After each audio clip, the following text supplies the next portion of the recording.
In this video, I'm going to discuss about the problems on compound interest and annual depreciation. So the compound interest is easy.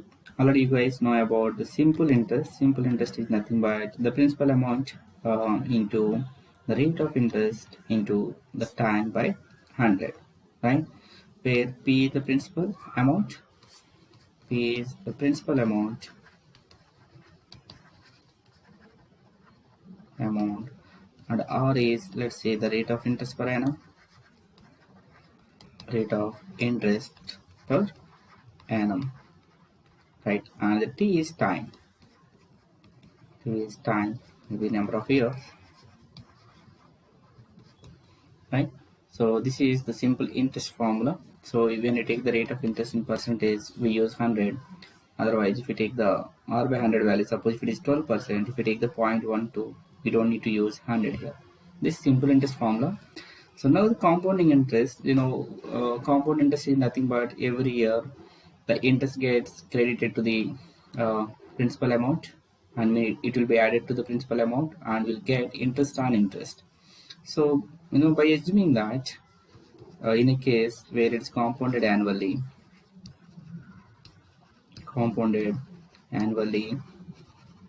right? So the compound interest is 1 plus R by 100 over T. If it is the T is the number of years, so P is the principal amount into 1 plus R by 100 over. This is the future value actually, not only interest. On adding this compound interest to the this one, you will get the future value of it. This is the future value for the principal amount P when it is compounded annually.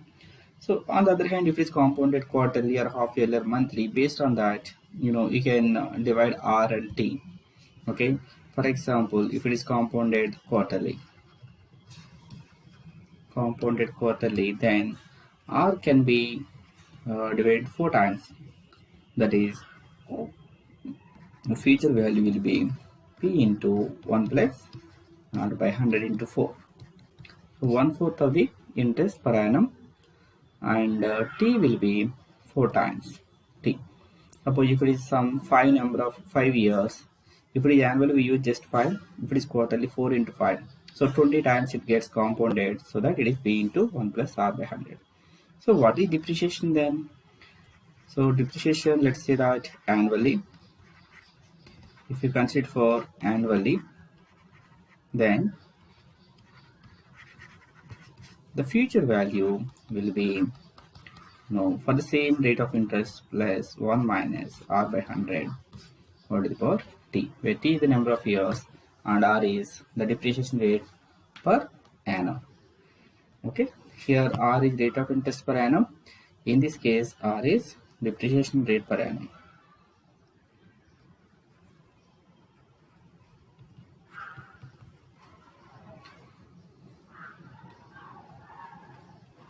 Right, okay, per annum in percentages.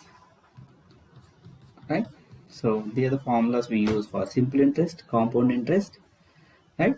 And what is the future value of simple interest in case of simple interest? So we'll see that P plus simple interest, just by adding simple interest to the principal amount, we'll get the future value. Let's see quickly 1 or 2 problems here.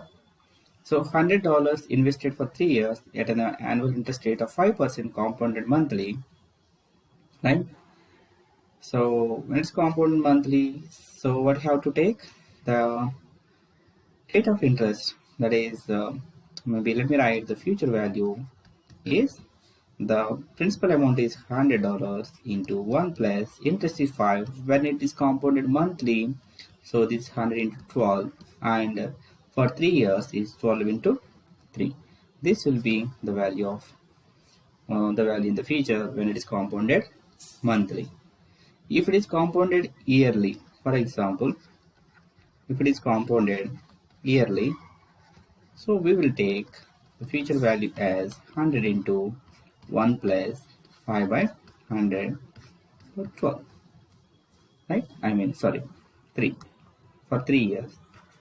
So that the number of the time is 3 years, you'll get future value as something like $116 approximately, right? Let us see a problem on depreciation. So $10,000 car depreciates over 8 years at an annual rate of 12%.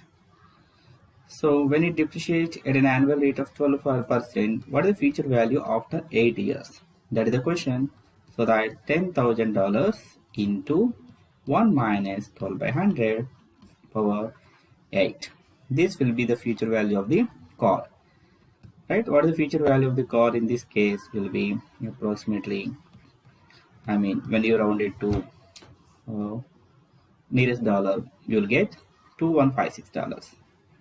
See, for the same case, instead of buying a car, let's see that if you have invested this $1,000, $10,000, instead of purchasing a car, if you have invested this $10,000 at an annual interest rate of at 12% rate of interest for 8 years, let's see what would be the future value. So $10,000 at 12% rate of interest, that is 1 plus 12 by 100 for 8 years, it will be, it will give you so $24,760 when you rounded it to the nearest dollar, right? Does it make sense? So the depreciation will reduce the principal amount and appreciation will increase the principal amount. That is the compound interest, right? I hope it makes sense. I hope you have understood. If you have understood, you can share it with your friends. Thank you.